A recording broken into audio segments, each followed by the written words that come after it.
नमस्कार मित्रों, आप सभी को दीपावली के शुभ अभिनंदन। कोरोना की वैश्विक त्रासदी हम सभी को पिछले लगभग 2 साल से घेर के रखा।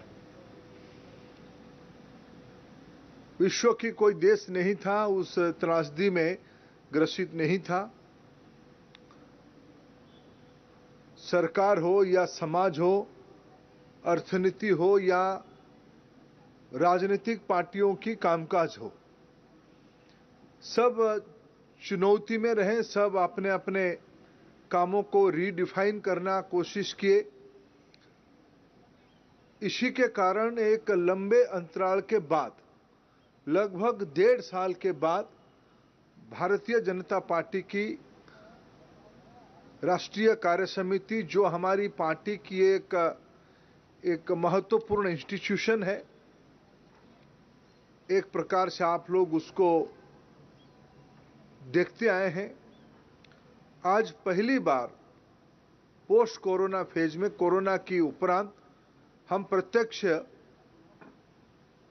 36 संगठनात्मक इकाई, स्टेट और यूनियन टेरिटरी यूनिट के साथ लगभग हमारी 346 मेंबर है। आज कार्य समिति थोड़ी देर पहले माननीय प्रधानमंत्री नरेंद्र मोदी जी के हाथ में, राष्ट्रीय अध्यक्ष जी की अगुवाई में उद्घाटित हुई है। लगभग टेक्नोलॉजी के प्लेटफॉर्म पे इस बार एक पार्टी ने एक अनोखा पहल की है। सारे पार्टिसिपेंट की डिजिटल रजिस्ट्रेशन हुई है। सबने, माननीय प्रधानमंत्री समेत बाकी सभी प्रतिनिधियों ने अपने डिजिटल हस्ताक्षर को करते हुए रजिस्ट्रेशन किए हैं। उस रजिस्ट्रेशन की एक क्यूमुलेटिव नंबर भी हम लोगों के सामने आई।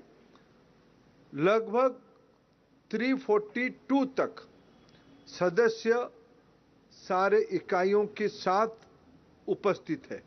विशेष आपके सामने उल्लेख करने के लिए मैं 2 विषय कहूं। जैसे हमने टेक्नोलॉजी प्लेटफॉर्म को यूज किया, हम सभी के प्रेरणा के स्रोत, हमारी पार्टी के 2 वरिष्ठ नेता, मार्गदर्शक, हम सभी के अभिभावक माननीय लाल कृष्ण आडवाणी जी और माननीय डॉक्टर मुरली मनोहर जोशी जी अपने अपने निवास में टेक्नोलॉजी की प्लेटफॉर्म पे इस कार्य समिति का हिस्सा बने हैं। मित्रों, सबसे पहले प्रधानमंत्री जी की कोरोना को इस कठिन की स्थिति में चुनौती भरे रास्ते से देश को आगे ले जाने के लिए उनकी वैश्विक नेतृत्व के कारण आज विश्व उनको कई विकासशील देश और अनेक विकसित देश उनकी प्रशासनिक पहल की आदर्श मानते हैं। हमारी सबकी सौभाग्य है, देश की ऐसे एक यशस्वी व्यक्ति, यशस्वी लोकप्रिय आस्था का केंद्र प्रधानमंत्री जी बने हैं। कार्यकारिणी सबसे पहले नड्डा जी की आह्वान पे पार्टी की सभी पूर्व राष्ट्रीय अध्यक्ष, जैसे आदरणीय राजनाथ सिंह जी, आदरणीय अमित शाह जी, आदरणीय नितिन गडकरी जी, स्वयं राष्ट्रीय अध्यक्ष जगत प्रकाश नड्डा जी और राज्यसभा में हमारे पार्टी के नेता और वरिष्ठ मंत्री पीयूष गोयल जी ने प्रधानमंत्री जी को पुष्पहार देके स्वागत किए। मित्रों, कोरोना में विश्व एक असमंजस स्थिति में रही। हमारी देश में mask, PP kit, medicine, oxygen की किल्लत, हमारे देश में अमूमन 1900 से 1000 metric ton medical liquid oxygen की खपत होती थी।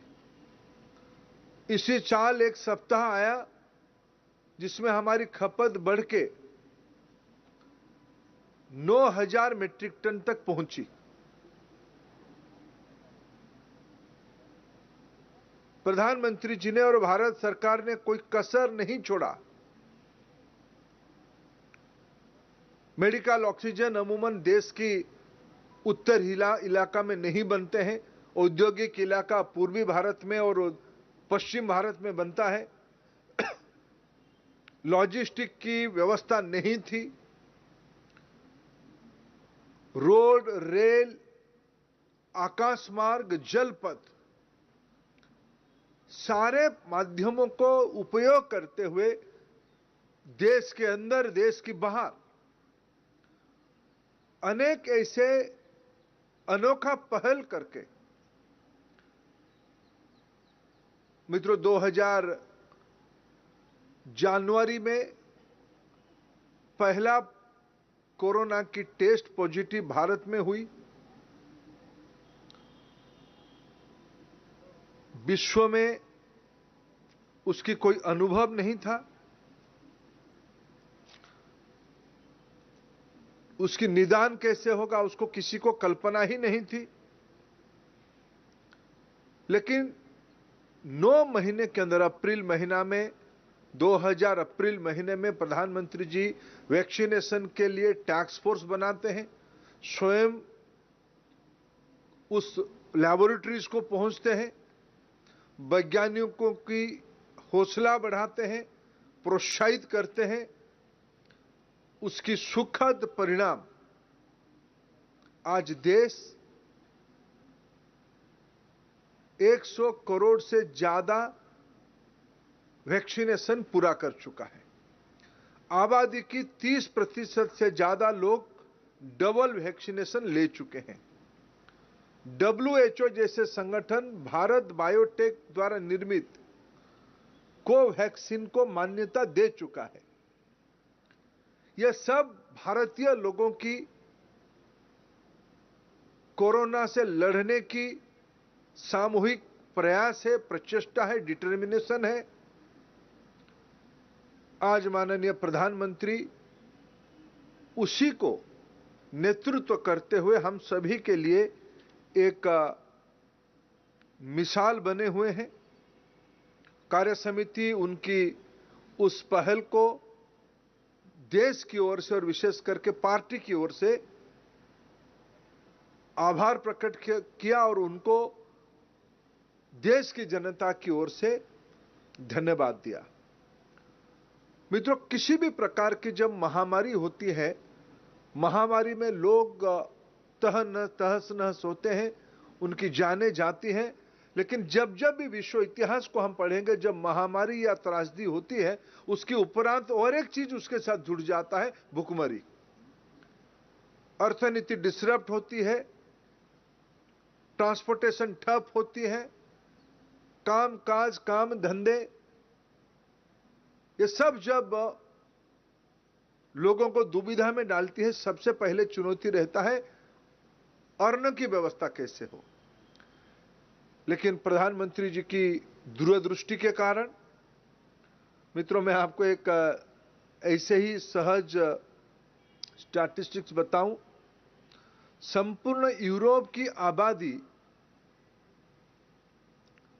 लगभग 75 करोड़ है, 750 मिलियन है पूरा यूरोप की।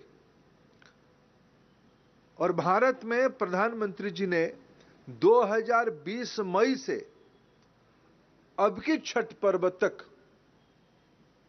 2021 नवंबर तक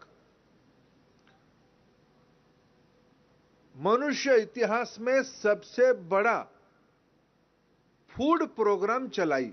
प्रधानमंत्री गरीब कल्याण योजना के तहत प्रधानमंत्री खाद्यान्न योजना प्रति माह 80 करोड़ नागरिकों को प्रति माह 5 किलो अन्न, चावल या गेहूं, दाल, इस प्रकार की व्यवस्था के कारण आज देश की अर्थनीति पुनः पटरी पे आने लगा है।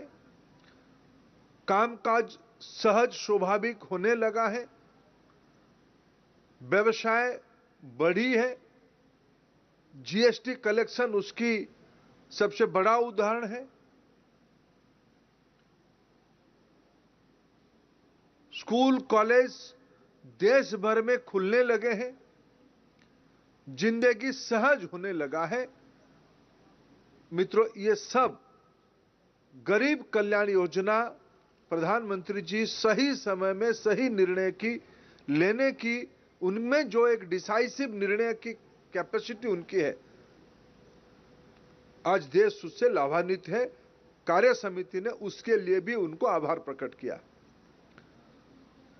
तो जम्मू कश्मीर हमारी देश की अविच्छेद्य अंग है। ये हम विशेष करके भारत की एक तबका जब धारा 370 लागू हुआ, उस समय से भारत की संसद से लेके भारत की गलियारों में श्यामा प्रसाद जी की बलिदान से लेके आगे, मित्रों मैं आपको स्पष्ट करूं, धारा 370 कोई एक पार्टी विशेष की नारा या दायित्व नहीं था।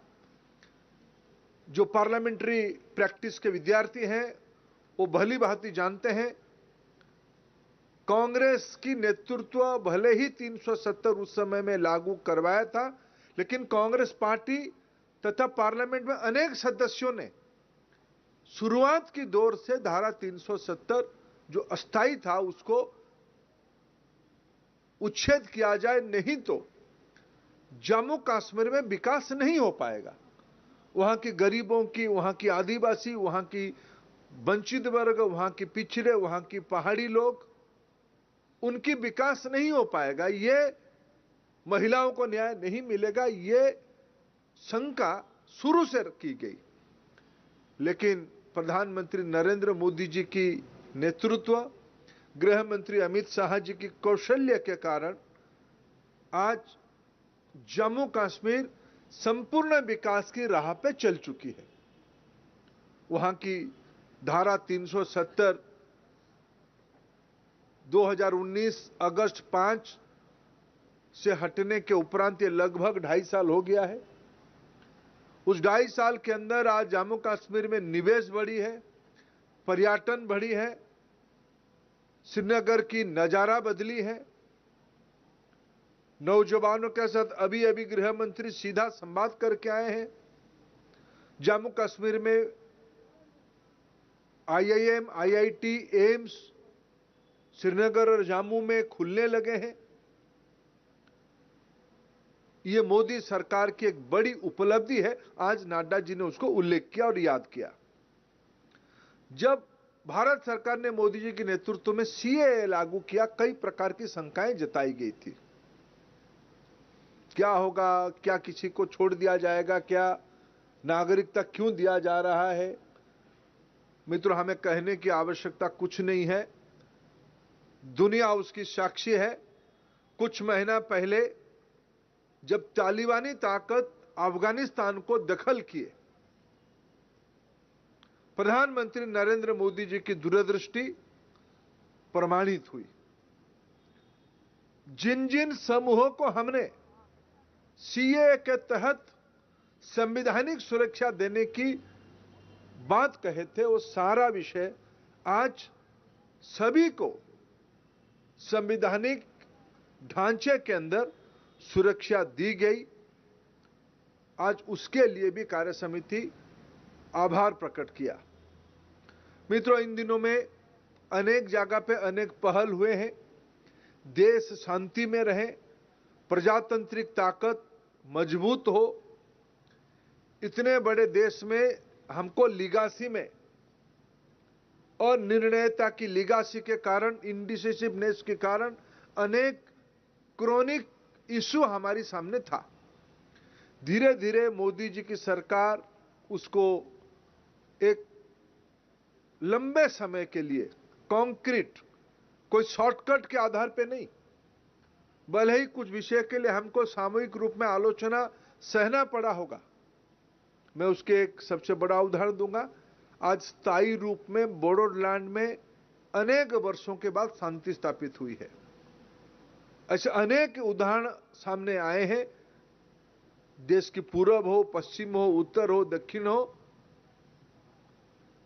धीरे धीरे देश में अमन, चैन, भाईचारा बढ़ी है।